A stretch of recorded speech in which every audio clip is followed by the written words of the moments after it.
Hello guys, welcome to my channel. This is Prashant Dabakar और इस video lecture में हम डिस्कस करने वाले हैं सीआरसी। तो सीआरसी को स्टार्ट करने से पहले सबसे पहले हम इसकी इंपॉर्टेंट को समझ लेते हैं कि गेट एग्जाम में या यूजीसी नेट के एग्जाम में काफ़ी इसका इंपॉर्टेंस है। गेट एग्जाम में इससे रिलेटेड क्वेश्चन कई बार देखे गए हैं और ये मैं आपसे बोल सकता हूँ कि सेमेस्टर एग्जाम में भी कई बार ऐसे क्वेश्चन पूछे गए हैं। अगर आपका कंप्यूटर नेटवर्क सब्जेक्ट किसी भी फील्ड में हो और वो आपसे बोल सकता हूँ कि अगर कंप्यूटर नेटवर्क सब्जेक्ट है तो सीआरसी से रिलेटेड क्वेश्चन वो आपसे डेफिनेटली पूछने वाला है। तो आज हम क्या डिस्कस करने वाले हैं, सीआरसी। तो सबसे पहला क्वेश्चन हमारे माइंड में ये आता है कि सीआरसी बेसिकली होता क्या है। तो सीआरसी की अगर डेफिनेशन की बात की जाए तो CRC stand for cyclic redundancy check.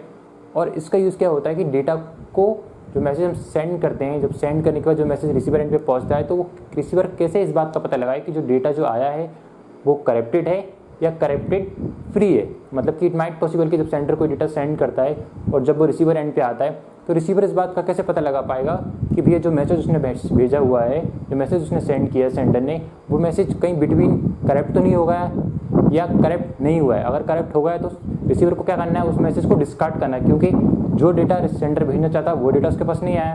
तो अगर करप्टेड डेटा है तो उसको क्या करना करेगा, वो डिस्कार्ड करेगा। और अगर राइट डेटा उसके पास आया, corruption free data, corrupted free data उसके पास आया है तो वो क्या करेगा, उस डेटा को एक्सेप्ट कर लेगा। तो आज हम देखने वाले हैं सीआरसी। सबसे पहले मैंने क्या की, कुछ थ्योरी लिखी हुई है बेसिकली। अगर आप इस थ्योरी को थोड़ा एक बार रीड भी करते हो तो काफ़ी आपके लिए अच्छा रहेगा एकदम। और आप डायरेक्ट क्वेश्चन पे मूव करना चाहते हो तो वो भी आप कर सकते हो, लेकिन मैं आपसे रेफर करूँगा कि आप प्लीज़ इस थ्योरी को देख लीजिए। काफ़ी नॉर्मल सी थ्योरी है, आपको रटना नहीं है, सिर्फ एक बार पॉइंट को पढ़ना और आपकी सारी चीज़ें क्लियर हो जाएंगी। ठीक है, तो आइए स्टार्ट करते हैं। सीआरसी को क्या बोलते हैं, साइक्लिक रिडंडेंसी चेक। तो सबसे पहले पहला पॉइंट पढ़ते हैं, क्या होता है। CRC is a error detection code commonly used in digital network and storage device to detect accidental change to raw data। मतलब क्या, जब हम किसी डेटा को सेंड करते हैं या सेंडर किसी डेटा को सेंड करता है और सेंड करने के बाद जब वो रिसीवर एंड पे पहुंचता है तो इन बिटवीन जब वो किसी भी मीडियम के थ्रू अगर वो जा रहा है तो बीच में क्या हो सकता है, एक्सीडेंशियली चेंज हो सकता है। मतलब कि जो बिट जो जाती है 0 या 1 के फॉर्म में, उनमें से कोई बिट चेंज तो नहीं हो गई। उसी को पता लगाने के लिए हम क्या कर सकते हैं, क्या यूज़ करते हैं, CRC। और कौन सी मेथड होती है, एरर डिटेक्शन। अब क्वेश्चन क्या आता है, बेसिकली एरर डिटेक्शन क्या होता है, उसकी डेफिनेशन में हम देखते हैं। Error detection, we know the error but we don't know where the error. That means we know the packet is corrupted but we don't know inside the packet which bit is corrupted. मतलब क्या होता है, एक error detection method है जिसके basis पे हम ये पता लगा सकते हैं कि हमारे पास क्या है, जो डेटा है उसमें क्या एरर है, पर कहाँ पे एरर है ये हमको पता नहीं चलता। मतलब कि जो डेटा आया है उसमें तो हम पता लगेंगे, सीआरसी के बेसिस पे ये पता लगा लेंगे कि जो डेटा आया वो करप्टेड हो गया, लेकिन वो पैकेट जो आया उसके अंदर कौन सी बिट करप्टेड है वो हमको पता नहीं चलता। अगला कॉन्सेप्ट क्या है, CRC generate with the source site attach with data and then send. मतलब क्या होगा कि आपके पास कुछ डिविजर दिया होगा, या बोल सकते हैं डिविजर को सीआरसी जनरेटर भी कह सकते हैं। सीआरसी जनरेटर दिया होगा और मैसेज दिया होगा, और आपको इन दोनों के बेसिस पे क्या जनरेट करना होगा, उसका सीआरसी जनरेट करना होगा। और जैसे आपका सीआरसी जनरेट होता है आपको उसको डेटा के साथ सीआरसी को अटैच करना है, जैसे डेटा वाली फॉर्म जो भी होगा 0 1 के फॉर्म में, और उसके पीछे क्या लगाना है आपको, जो आप सीआरसी आप निकालने वाले हो, उसको निकालने के बाद दोनों को आप क्या करोगे, सेंड करोगे। ठीक है, अगला पॉइंट क्या बोलता है, at the receiver side take the entire message along with the CRC and then again generate the CRC। If CRC equal to all 0 then that means no error otherwise error. मतलब जब हम data को send करेंगे तो data plus CRC send कर देंगे हम, पहले तो हम उसका CRC निकालेंगे। अब CRC को निकालने के बाद डेटा प्लस CRC दोनों को क्या कर देंगे, सेंड कर देंगे। और जब रिसीवर एंड पे डेटा पहुंचेगा तो रिसीवर एंड पे क्या करेगा, पूरे मैसेज को लेगा और दोबारा उसका क्या जनरेट करेगा, CRC। किस बेसिस पे, जो ऑलरेडी जो पहले डिविजर दिया होता है उसके बेसिस पे क्या जनरेट करेगा, CRC जनरेट करेगा। अब अगेन जो CRC जनरेट आएगा, या बोल सकते हैं कि लास्ट में जो रिमाइंडर आएगा, अगर वो सारे 0 हैं, ऑल 0 हैं, तो क्या बोल सकते हैं, दैट मीन्स नो एरर। अगर सारे 0 है तो उसका मतलब है कि आपको जो मैसेज उसने भेजा था वो करेक्ट फॉर्म में है, मतलब जो वो भेजना चाहता था वही हमारे पास आए, बीच में कोई प्रॉब्लम नहीं है, मतलब बीच में मैसेज करप्टेड नहीं हुआ है। और अगर ऑल 0s नहीं आते हैं, अगर एक भी बना आता है तो इसका मतलब ये है कि उसमें कहीं एरर आ गई है, और एरर आ गई तो हम उससे क्या कहेंगे कि भैया रीट्रांसमिशन के लिए उससे बोल सकते हैं कि आपने जो डेटा भेजा था उसमें करप्टेड हो गया है, वो आपको क्या करना है, उसको रीट्रांसमिट करना है। ठीक है, अगला क्या करता है, पॉइंट क्या बोलता है, we will add n-0 to the sender side and then message in the message. क्या बोल रहा है कि n-0 से हम लोग क्या करना है, डेटा में क्या करना है, ऐड करना है। जो मैसेज होगा ना उसमें हमको क्या करना है, ऐड करना है। कितना, we will add n-10 to the sender side and then message the generate CRC। मतलब कि अगर आपके डिवीज़र या डिवीज़र वाले पार्ट में 4 बिट है तो 4 - 1 क्या 3 बिट आपको क्या करना है, मैसेज में पहले ऐड करना है और फिर उसका CRC जनरेट करना है। अगर 5 बिट है तो 5 - 1 4 बिट आपको क्या करना है, 0 पुट करना है और देन क्या करना है, उसका CRC जनरेट करना है। तो एग्जाम्पल के थ्रू आप आपके अच्छे तरीके से समझ जाओगे, ठीक है। और एक मैं बता दूं, CRC को से रिलेटेड क्वेश्चन को सॉल्व करने से पहले सबसे पहले आपको क्या समझना होगा कि एक्सक्लूसिव OR गेट कैसे परफॉर्म होता है। तो बेसिकली इसको मॉड्यूलो 2 सम के नाम से भी जाना जाता है। तो जब भी आपको एक्सक्लूसिव OR गेट में ऑलरेडी डिस्कस कर चुका हूँ, फिर भी आपके लिए बेसिकली बता देता हूँ। देखो 0 और 0 अगर दोनों बिट सेम है तो XOR क्या आने वाला है, 0 आने वाला है। और दोनों बिट सेम है तो क्या आने वाला है, 0। मतलब दोनों बिट सेम है, मतलब 0 0 हो या 1 1 हो तो XOR क्या आने वाला है, 0 आने वाला है। और दोनों बिट डिफरेंट है तो क्या आने वाला है, 1, ठीक है। अब इट माइट पॉसिबल कि कभी कभी क्या होता है कि जो मैसेज होता है, डेटा होता है या डिवीजर होता है, वो हमेशा आपको 0 1 के फॉर्म में नहीं देगा। कभी कभी ऐसा देखा गया है कि वो क्या पॉलिनोमियल के फॉर्म में देता है। तो उस पॉलिनोमियल फॉर्म को कैसे 0 1 के फॉर्म में कन्वर्ट करना है वो भी हम यहाँ पे देख लेते हैं। एक पॉलिनोमियल का फॉर्म दिया है, इसको हमको 0 1 के फॉर्म में कन्वर्ट करना है। तो कैसे आप करोगे, यहाँ पे देखो x की पावर 0 मतलब जो बिट प्रेजेंट है उसके लिए 1 और जो प्रेजेंट नहीं है उसके लिए क्या करना है, 0। प्रेजेंट है उसके लिए 1 और जो प्रेजेंट नहीं है उसके लिए 0।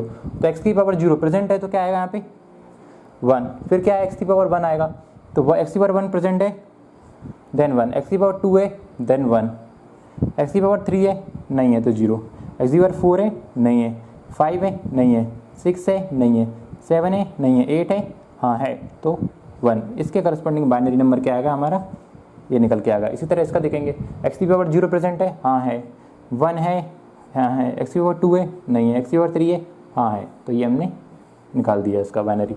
अब इसका देख लेते हैं, क्या x की पावर 1 है, x की पावर 0 है नहीं है, हमेशा 0 से स्टार्ट होता है, 0 से लेकर टिल n तक। x की पावर 0 है नहीं है, x की पावर 1 है ऐसे देख सकते हो, x की पावर 0 है नहीं है, x की पावर 1 है हाँ है, x की पावर 2 है हाँ है, x की पावर 3 नहीं है, 4 है, 5 है, 6 नहीं है, 7 नहीं है, 8 नहीं है, 9 है और 10 है। तो ये क्या हो जाएगा हमारा बाइनरी नंबर।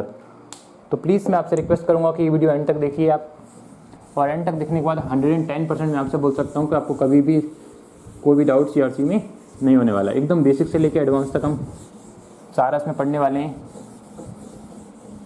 और गेट एग्जाम में जितने भी क्वेश्चन अभी तक पूछे गए हैं या UGC नेट में जिससे क्वेश्चन पूछा गया था, 2016 में एक क्वेश्चन पूछा गया था, वो भी हम सॉल्व करने वाले हैं। तो आपके सारे डाउट क्लियर हो जाएंगे। ऐसा ज़रूरी नहीं है कि सिर्फ आप सिर्फ यही वीडियो देखो, इसके अलावा मैं जितनी भी वीडियो डालूँ 2 या 3 वीडियो और डालूंगा, आप सारी वीडियो को देखना ताकि आपका कॉन्सेप्ट अच्छे तरीके से क्लियर हो पाए, ठीक है। क्योंकि practice is the key of success, जितनी प्रैक्टिस करोगे उतना आपके लिए अच्छा रहेगा, ठीक है। सबसे पहले हमारे क्या प्रेस दिया, डेटा, मतलब कि ये डेटा है जो हमको सेंड करना है, ठीक है। डेटा क्या है हमारा 1 0 0 1। बेसिकली मैं जो मेथड यूज़ करने वाला हूँ वो थोड़ी डिफरेंट मेथड है। नॉर्मली जो मेथड यूज़ करते हैं वो थोड़ी टाइम टेकिंग मेथड है। यहाँ पे मैं एक नई मेथड का यूज़ कर रहा हूँ जिससे क्या होगा, आपका क्वेश्चन काफ़ी स्पीड से सॉल्व हो सकते हैं। बोल सकते हैं कि डबल स्पीड से क्वेश्चन सॉल्व होंगे। तो क्या है अपना डेटा, ये क्या अपना डिवीज़र या इसको क्या बोलते हैं CRC जनरेटर भी बोलते हैं। क्या है 1 0 1 1, ठीक है। सबसे पहले क्या करना है आपको, जितनी बिट आपकी किस में है, डिवीज़र पार्ट में है, उससे n-0 आपको ऐड करना है। सबसे पहले तो कितनी बिट है यहाँ पे 4 बिट, तो 4 - 1 3 बिट आपको क्या करना है, 0 पुट करना है, 2 then 3, ठीक है। अब आपको क्या करना है, CRC परफॉर्म करना है। कैसे परफॉर्म करना है, आपको क्या करना है, हमेशा इस नंबर को क्या लिखना है, नीचे लिखना है। कहाँ लिखना है, आपको लेफ्ट टू राइट स्कैन करना है यहाँ से और देखना कि पहला 1 कहाँ है, और जैसे ही आपका पहला 1 मिले वहाँ से आपको क्या लिखना है, ये नंबर लिखना स्टार्ट कर देना। तो इस तरह से देखेंगे सबसे पहला 1 कहाँ है, पहले ही मिल गया तो हमने उसके नीचे क्या लिख दिया, ये पूरा नंबर लिख दिया। क्या है 1 0 1 1, ठीक है। अब इसका क्या परफॉर्म करेंगे, XOR। 1 1 का XOR क्या हो जाएगा, 0 0 0 का XOR 0 0 1 का 1 देन 1 1 का 0। इस 0 को नीचे उतार देंगे, देन इसको भी नीचे उतार देंगे, देन इसको भी नीचे कर देंगे, ठीक है। फिर क्या करेंगे, सेम प्रोसीजर रिप्लाई का, सेम प्रोसीजर को फॉलो करना है। लेफ्ट टू राइट स्कैन करेंगे और देखेंगे सबसे पहला 1 कहाँ है, यहाँ पे। जहाँ भी 1 मिलेगा उसमें उसके नीचे ये नंबर उतारना स्टार्ट कर देंगे। तो क्या हो जाएगा 1 0 1 1।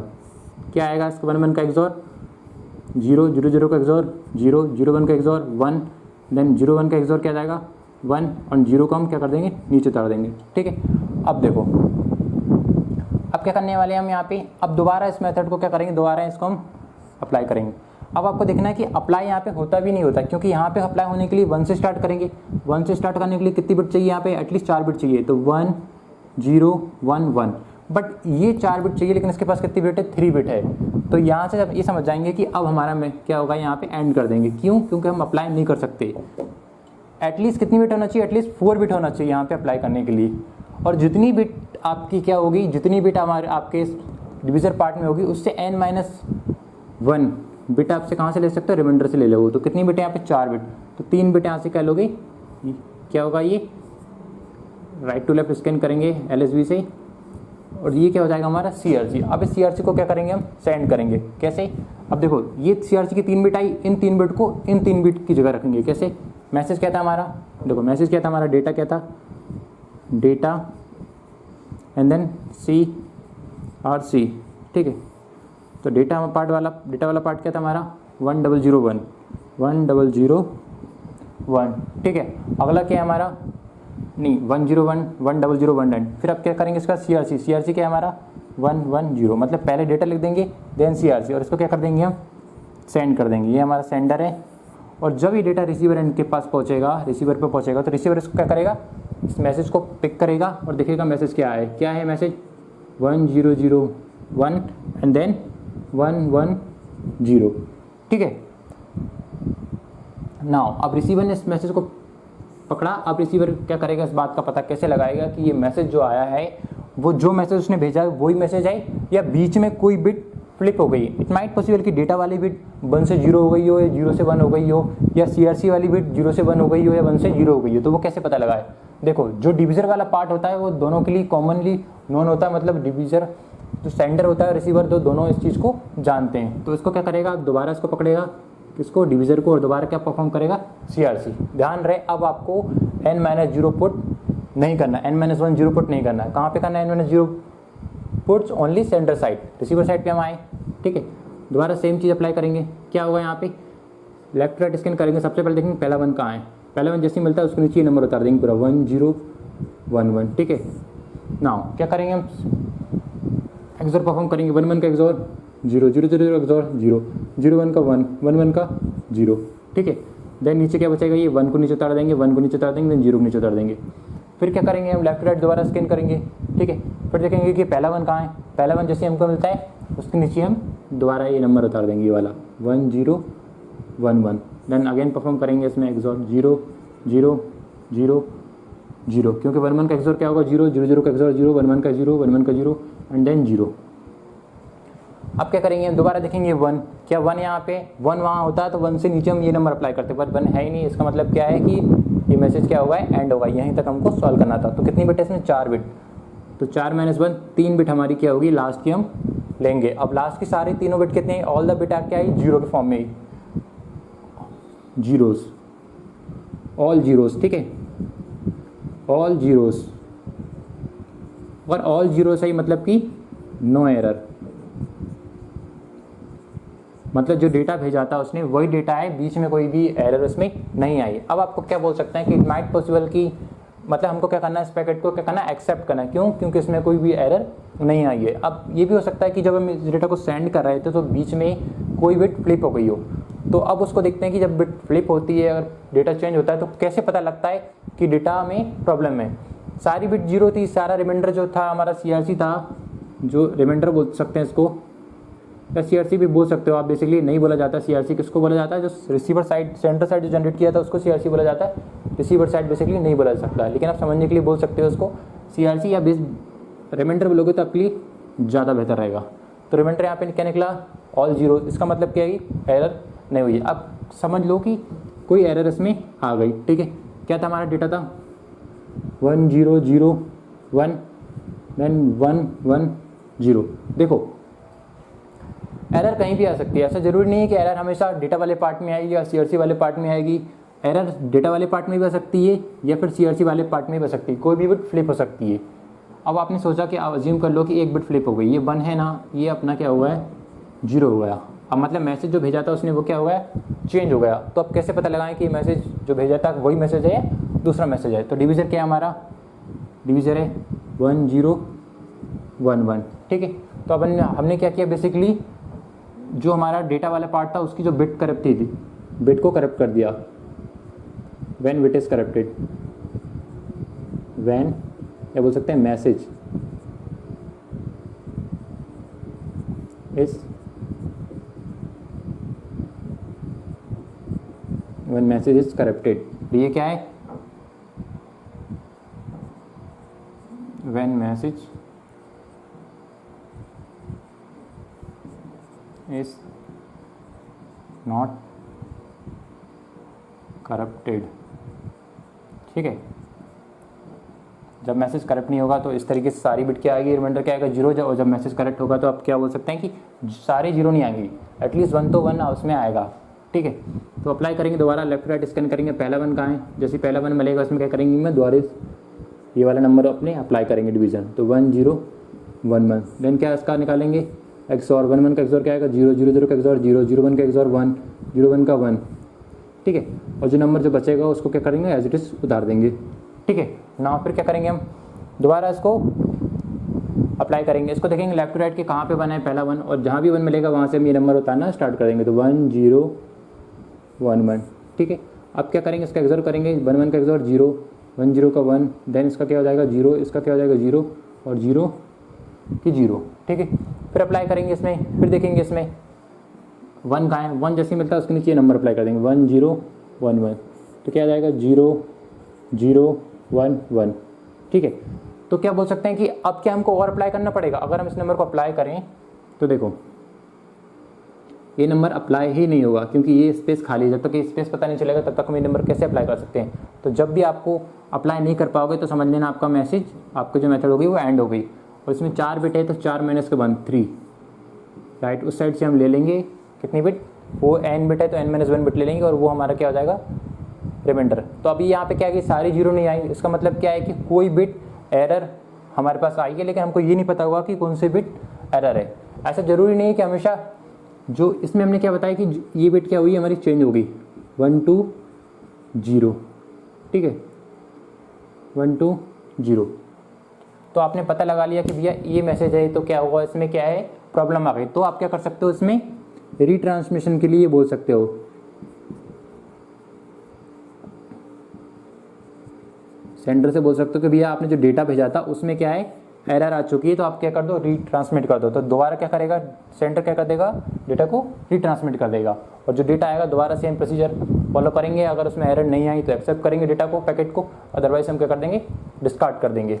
ठीक है, तो बेसिकली मैंने एक छोटा सा एग्जांपल लिया था, और मैं ये भी बोल सकता हूँ कि अगर आप जो नॉर्मली मेथड दी गई थी जिसमें 1 1 करके आप एक बिट को फॉल डाउन करते हो, अगर उस मेथड से क्वेश्चन को सॉल्व करते तो आपकी नंबर ऑफ स्टेप बोल सकता हूँ कि बढ़ जाती है, अप्रॉक्सीमेटली डबल हो जाती है। तो आप ये मत सोचो कि 4 या 5 लाइन में इसका आंसर आ गया, ये क्या है थोड़ी शॉर्ट मेथड है।